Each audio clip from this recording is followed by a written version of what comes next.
అందరికీ నమస్కారం అండి. తెలుగు స్టోరీ బుక్ ఛానల్కి స్వాగతం. ఈరోజు నేను మీకు వినిపించబోతున్న కథ మాడుగుల కృష్ణకుమారి గారు రచించిన కానుక. కథను చివరి వరకు వినండి. నచ్చితే లైక్ చేయండి. కొత్తగా మన ఛానల్ని చూస్తున్నట్లయితే కనుక సబ్స్క్రైబ్ చేసుకోవడం అస్సలు మర్చిపోవద్దు. మరిక కథలోకి వెళ్ళిపోదామా? ఉదయం జరిగిన సంఘటన ఎంత వద్దనుకున్నా శారదమ్మ మనసులో కదలాడక మానడం లేదు. కొడుక్కి అన్నం పెడుతోంది శారదమ్మ. అబ్బా, ఈ కూర ఏమిటి ఇంత కారంగా తగలడింది అని విసుక్కుంటూ తింటున్న కంచంలో ఉమ్మేశాడు రమేష్. చివుక్కుమందావిడ మనసు. అయ్యో, పొరపాటున ఎక్కువ వేసినట్లున్నాన్రా అంది నొచ్చుకుంటున్నట్లుగా. వండి పెడితే తినడం కాదు, వనడం కూడా నేర్చుకోవాలి అని తెలుసుకో అని కంచంలో చెయ్యి కడిగి విసురుగా వెళ్ళిపోయాడు. స్థానువులా ఉండిపోయింది శారదమ్మ. ఇన్ని రోజులు చేసి పెడుతున్నా, ఒక్కరోజు మంచం దిగబోయేసరికి అందరికీ చిరాకే. వంట మనిషిలా చేసి పెడుతూ ఉంటే ఎవరికి తెలియడం లేదు. ఈవిడగారి వంటలతో రోగాలొచ్చి మంచాలెక్కడం ఖాయం. అత్తగారికి వినపడాలనే అంది కోడలు లలిత. ఒక్కసారిగా చలనం కలిగి బాహ్యంలోకి వచ్చిందావిడ. కోడలు ఏం చెప్పిందో మరి. నా దగ్గర డబ్బు లేదు, ఇంత సంసారం ఏడ్చడం నా వల్ల కాదు, నన్నేం అడక్కు. విసురుగా ఆఫీస్కి వెళ్ళిపోయాడు రమేష్. క్రితం నెల వరకు తన జీతంతో ఇంటి అవసరాలన్నీ గడిపేశారు. ఈ నెల తన జీతం ఇంకా రాదని తెలియడంతో మొదలైంది చికాకు. ఇంత సంసారం అంటే తనేగా అదనపు భారం. భార్యా పిల్లలు వాడికి విధాయకమేగా. అవును, తనిప్పుడు ఒట్టిపోయిన గొడ్డు, ఎండిపోయిన చెట్టు వాళ్ళ దృష్టిలో. ఎంతలో ఎంత మార్పు. చెరువులోని చేపల్లాగా ఎలా బయటపడ్డారు. తనకంటూ ఒక ఆలోచన, ఒక నిర్ణయం లేదా? ఆడదాని సంపాదన తెచ్చే ముప్పు అనుభవపూర్వకంగా రుజువైంది ఆవిడకు. తన రిటైర్మెంట్ ఎంత అనూహ్యమైన మార్పు తెచ్చింది వాళ్ళ ప్రవర్తనలో. ఇన్నాళ్ళు తనకి ఎలాంటి గౌరవ అభిమానాలు లభించాయి ఈ ఇంట్లో. మరి ఈరోజు ఒకసారి ఆవిడ మనసు గతం వైపు పరిగెత్తింది. వైవాహిక జీవితం శారదకు మిగిల్చింది 25 సంవత్సరాల వయసులో వైధవ్యాన్ని, దాంతోపాటు 2 పిల్లల్ని. ఆ రోజు నుంచి భర్త ఉద్యోగ బాధ్యతతో పాటు పిల్లల బాధ్యతను కూడా మీదేసుకొని సక్రమంగా పెంచి పెద్ద చేసింది. తన బాధను మింగుకొని వాళ్ల కోసం ఆనందం నటించింది. ఏ లోటు లేకుండా పెంచి వాళ్ళు అడిగింది కాదనలేదు ఏనాడు. ఆడపిల్లను విద్యాబుద్ధులు చెప్పించి ఓ ఇంటి ఇల్లాలుగా చేసింది. ఒక్కగానొక్క కొడుకును వాడడిగిన చదువు చెప్పించి డబ్బు ఎదురుపెట్టి మరీ ఉద్యోగం వేయించింది. అన్ని సంవత్సరాలు గానిగెద్దులా శ్రమపడిన తను వాళ్ళ ఆనందాన్ని చూసి శ్రమను మర్చిపోగలిగింది. కానీ మొదటిసారిగా ఆ శ్రమకు ఫలితం తననుకున్నది కాదని గ్రహించడానికి ఎంతో కాలం పట్టలేదావిడకు. కల్లా కపటం లేని తన మనసు వారి కపట ప్రేమను అర్థం చేసుకోలేకపోయింది. అమ్మగా తన ప్రేమ బిడ్డల మీదుంటే వారి ప్రేమ తన సంపాదన మీదుంది. అది తాను చాలా ఆలస్యంగా గ్రహించింది. పైకి ఎంత గౌరవం, ఎంత మన్నన. అరరే, అత్తయ్యగారు మీరు వంటగదిలోనా? ఆశ్చర్యంగా చూసింది కోడలు లలిత అత్తగారి వైపు. ఏమ్మా, నేను ఆడదాన్ని కాదా? వంట చేయకూడదా అంది శారదమ్మ నవ్వుతూ కూర కలియబెడుతూ. అది కాదత్తయ్యా, ఇన్నాళ్ళు అంటే అటు ఉద్యోగం ఇటు వంటతో అవస్థపడ్డారు. ఇంకా మీరు హాయిగా ఉద్యోగాన్ని చూసుకోండి, మీకు కావలసినవి అమర్చే పూచి నాది అంది లలిత అత్తగారి చేతులు పట్టుకొని అభిమానంగా. అబ్బే, నాకిదేం కష్టం కాదమ్మా, అలవాటైన పనేగా అందావిడ. ఏమైనా సరే, మీరీ రోజు నుంచి వంటగదిలోకి రావడానికి వీల్లేదు. ఇది మీ అబ్బాయి గారి ఆర్డర్ ప్లస్ నా విన్నపం అందామె. అవునమ్మా, ఇన్నాళ్ళు కష్టపడ్డావు, ఎక్కనైనా లలితను చెయ్యనియ్యి అన్నాడు రమేష్. ఆప్యాయంగా చూసిందావిడ కొడుకు వైపు. సరేనమ్మా, నీ ఇష్టం, కూర్చోపెట్టి చేసి పెడతానంటే వద్దనే అత్తగారు ఎక్కడైనా ఉంటుందా అందావిడ అభిమానంగా కోడలి వైపు చూసి. అలా అన్నారు, బాగుంది. మా అత్తగారు అందరి అత్తగారు లాంటి వారు కాదు, ఉద్యోగం చేసే అత్తగారు అంది లలిత అత్తగారిని ముద్దాడుతూ. పిచ్చి పిల్ల అనుకుందావిడ. రోజు ఆఫీస్కి వెళ్ళే టైం కల్లా కోడలు తనకి వండి పెట్టడమే కాకుండా కట్టుకునే చీర దగ్గర నుంచి రెడీగా పెట్టడం ఎంతో హాయిగా అనిపించేది శారదమ్మకు. సాయంకాలం ఆఫీసు నుంచి రాగానే ఎదురుగా టేబుల్ మీద కాఫీ, టిఫిను రెడీగా ఉంచేది లలిత. సాయంకాలం పూట మనవల ఆటపాటలతో గడిచిపోయే శారదమ్మకు పగలు ఆఫీసులో పడ్డ శ్రమ ఏమాత్రం గుర్తుండేది కాదు. కోడలు తన పట్ల చూపుతున్న ఆదరణకు పర్యావసానం ఆ పిల్ల పట్ల ఎంతో అభిమానం, ప్రేమ పెరిగి రెట్టింపైనాయి అత్తగారికి. ప్రతీ నెల జీతం తెచ్చి కోడలు చేతికిచ్చేది. ఓసారి తన చీరలు ఉతుకుతున్న కోడల్ని చూసి, అదేమిటమ్మా, పని మనిషి చేత ఉతికించక అనవసరంగా నీకు శ్రమ అందావిడ నొచ్చుకుంటూ. మా అమ్మ చీరైతే ఉతకనా అత్తయ్యా, మీరు నాకు అమ్మకన్నా ఎక్కువే అని కోడలంటూ ఉంటే ఆ ఆప్యాయతకు ఆవిడ కళ్ళు చెమ్మగిల్లాయి. ప్రతి పండక్కి కొడుక్కి, కోడలు, మనవలకి బట్టలు తెచ్చేది శారదమ్మ. ఆ నెల ఏరియర్స్ రూపాన అత్తగారికి 5,000 రూపాయలు అదనంగా వచ్చాయని తెలియడంతో, అత్తయ్య, చాలా రోజుల నుంచి మీ అబ్బాయిని గాజులు చేయించమని అడుగుతున్నాను, మీరైనా చేయించరు అంది గోముగా లలిత. చూడమ్మా, మరోసారి నీ కోరిక తప్పక తీరుస్తాను. ఈ డబ్బుతో నాకు చాలా ముఖ్య అవసరం ఉంది అందావిడ. అంతే, లలిత ముఖంలో రంగులు మారాయి. పోన్లేండి, నా ముఖానికి ఇంతే అని సరిపెట్టుకుంటాను.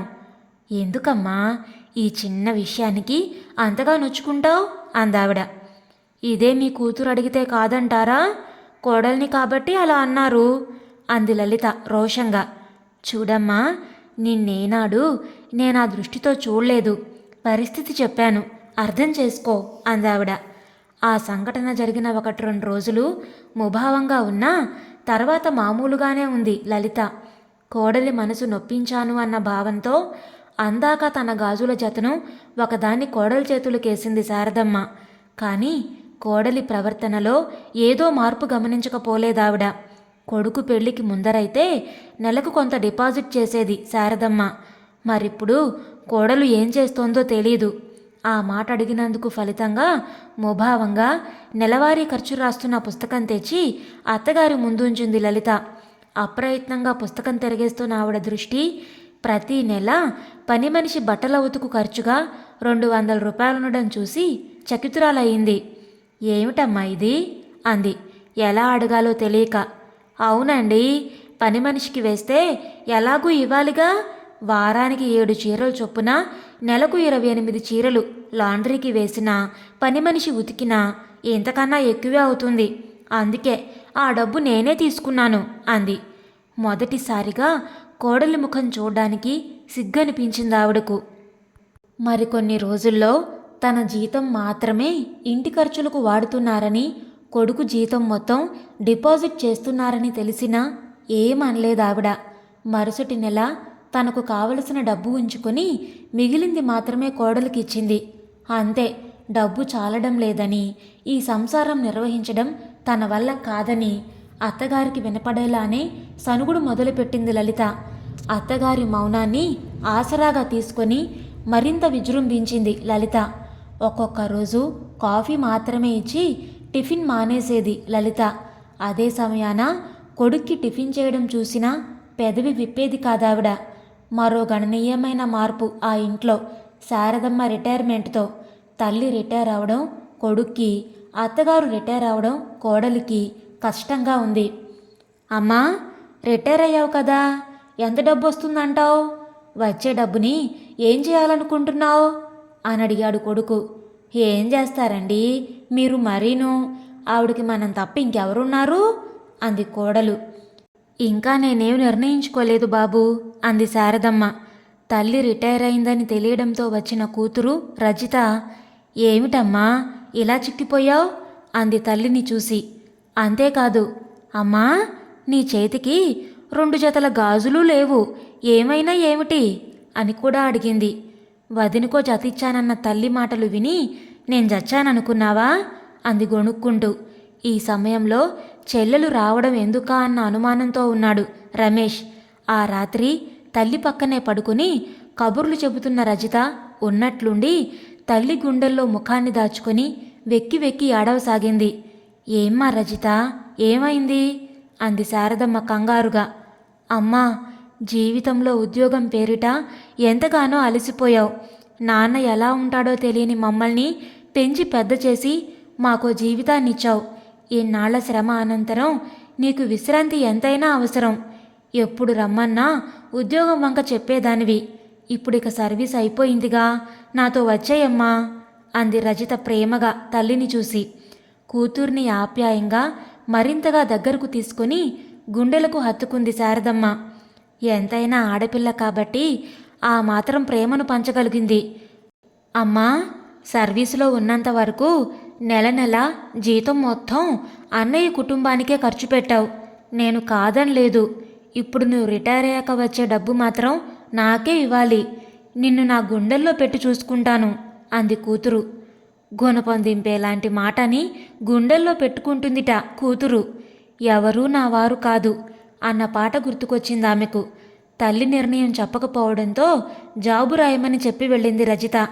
శారదమ్మ మనసుని అర్థం చేసుకోకపోగా తమ అసలు నైజాన్ని బయటపడేసుకున్నారామె సంతానం.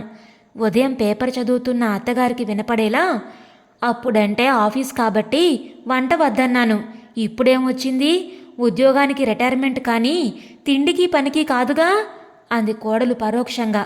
కొడుకైతే, అమ్మా, ఎన్నాళ్ళు నా భార్య కష్టపడింది, ఇప్పుడు నీకు పనిలేదుగా, కాస్త హెల్ప్ చేయి అని నేరుగానే చెప్పాడు.